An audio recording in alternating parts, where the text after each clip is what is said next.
बिस्मिल्लाहिर्रहमानिर्रहीम। Welcome to lecture number 40 ऑफ CS401 computer architecture and assembly language programming. आजकल हम 32 बिट के प्रोसेसर्स को कवर कर रहे हैं। तो हमारे पास जो सिलेक्टर था उसके बेसिक ये फॉर्मेट था। इसके अंदर जो TI होता है ये टेबल इंडेक्स होता है। ये अगर 0 सेट हो जाए तो ग्लोबल टेबल असेस हो रहा होता है डिस्क्रिप्टर्स का, ठीक है, जिसको बोलते हैं ग्लोबल डिस्क्रिप्टर टेबल, ठीक है, ग्लोबली अवेलेबल जो टेबल होता है। अगर हम इसको 1 सेट कर दें, ठीक है, इंडेक्स को, तो हमारे पास जो टेबल असेस हो रहा होता है उसको बोलते हैं लोकल डिस्क्रिप्टर टेबल, ठीक है, वो एक लोकल टेबल होता है। तो ज़्यादातर हम यहाँ पर ग्लोबल डिस्क्रिप्टर टेबल का इस्तेमाल करेंगे। RPL जो है लास्ट वाली चीज़, ये हमारे पास रिक्वेस्टेड प्रिविलेज लेवल होता है जो 0 से 3 पे होता है। 0 हाईएस्ट प्रिविलेज के लिए होता है, 3 लोएस्ट प्रिविलेज के लिए होता है, ठीक है। उसके बाद हमारे पास जो इंडेक्स होता है 3 से लेके 15 बिट्स तक, ये हमें बेसिकली जो 13 बिट इंडेक्स है ये एक्चुअल हमारे पास वैल्यू दे रहा होता है, एक्चुअल बेस हमें दे रहा होता है, एक्चुअल इंडेक्स इंटू द जीडीटी में जाओ, इस इंडेक्स पे देखो कि क्या डिटेल्स पड़ी हुई हैं, क्या बेस है, क्या लिमिट है, क्या एट्रीब्यूट्स हैं। तो ये हमारे पास 13 बिट का इंडेक्स परफॉर्म करता है। अब 13 बिट की वजह से हमारे पास जो टोटल डिस्क्रिप्टर्स बन जाते हैं वो बन जाते हैं 8192। कितने बन जाते हैं? 8192। जीडीटी जो है ये खुद भी एक अरे ऑफ डिस्क्रिप्टर्स है, ठीक है, अरे की फॉर्म में ही होता है, जहाँ पे हर डिस्क्रिप्टर जो है ये 8 बाइट का होता है, ठीक है। बेस और लिमिट जो जीडीटी के होते हैं ये 48 बिट रजिस्टर के अंदर स्टोर किए जाते हैं, जिसको GDTR कहा जाता है, ठीक है, GDT रजिस्टर कहा जाता है। ये रजिस्टर जो है ये स्पेशल इंस्ट्रक्शन से लोड किया जाता है कि इस रजिस्टर के अंदर हम क्या करते हैं, ठीक है, ये रजिस्टर है, इसके अंदर हम बेस और लिमिट स्टोर कर देते हैं। इस रजिस्टर के अंदर बेस और लिमिट बता रही होती है कि आप कहाँ जाओ, कहाँ जाके आप जीडीटी टेबल को ढूंढो, वहाँ पर आपको जीडीटी टेबल मिल जाएगा। तो जब हमने इस रजिस्टर को लोड करना होता है तो हम लोड जीडीटी की इंस्ट्रक्शन इस्तेमाल करते हैं, यानी जो वैल्यू हम LGDT को कहेंगे वो इस रजिस्टर में लोड हो जाएगी, जो कि एड्रेस बता रही होगी जीडीटी का।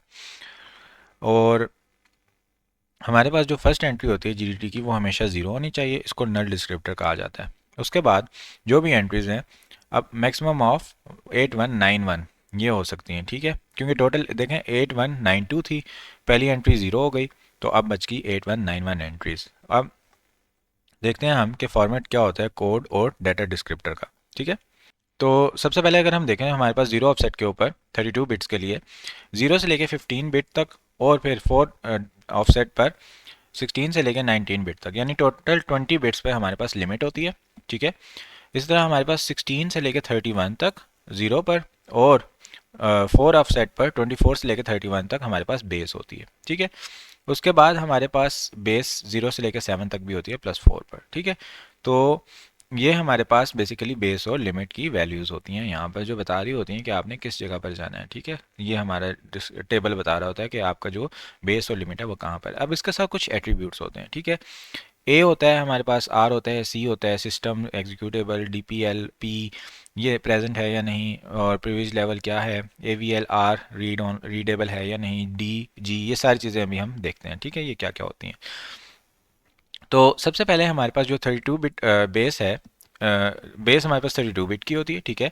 ये डिफरेंट प्लेसेस में स्कैटर्ड कर दी गई है क्योंकि कंपैटिबिलिटी का मसला था, ठीक है, एक जगह हम नहीं रख सकते थे। लिमिट को 32 बिट्स में स्टोर कर दिया जाता है। दो इंपॉर्टेंट बातें यहाँ पर हुई हैं कि हमारे पास जो बेस है उसको 32 बिट में स्टोर किया जाता है और लिमिट को 32 बिट्स में स्टोर किया जाता है, लेकिन जो जी बिट होती है ये लिमिट को डिफाइन करती है, ठीक है, in respect of 4K pages, pages की फॉर्म में ये बता रहा होता है, और 4K साइज़ के पेजेस होते हैं, तो हमारे पास टोटल जो बन जाता है 4 GB साइज़ बन जाता है, ठीक है। पी बिट जो होती है ये बताती है कि सेगमेंट प्रेजेंट है मेमोरी में या नहीं है। अगर पी बिट नहीं होगी तो इसका मतलब जो आप सेगमेंट ढूंढना चाह रहे हो वो मेमोरी में अवेलेबल नहीं है। DPL हमारे पास डिस्क्रिप्टर प्रीवियस लेवल होता है कि डिस्क्रिप्टर को बेसिकली कौन एडिट कर सकता है, कौन नहीं कर सकता, ठीक है। उसके बाद डी बिट होती है, ये डिफाइन करती है कि हमारे पास जो सेगमेंट हमने एग्जीक्यूट करना है ये 16 बिट मोड का है या 32 बिट मोड का है, ये हमें डी बिट बताती है। सी जो है ये कन्फर्मिंग बिट है जो हम यूज़ नहीं करेंगे। आर जो होता है ये सिग्नल करता है कि सेगमेंट रीडेबल है या नहीं, ठीक है। अब बिट जो ऑटोमेटिकली सेट हो जाती है जब भी सेगमेंट असेस किया जाता है, ठीक है, उसको हम कहते हैं ए बिट, ठीक है। ए बिट जब भी हम सेगमेंट असेस करेंगे वो ऑटोमेटिकली सेट हो जाएगी, पता चल जाएगा ये सेगमेंट असेस हो गया। अब कम्बिनेशन ऑफ सिस्टम और एग्जीक्यूटेबल बिट बताती हैं कि ये कोड डिस्क्रिप्टर है या डाटा डिस्क्रिप्टर है, ठीक है। अच्छा, बिग बिट जो है यानी बी जो है वो बताती है कि ये सेगमेंट डाटा सेगमेंट जो है ये एसपी के तौर पे यूज़ होगा या ईएसपी के तौर पर यूज़ होगा।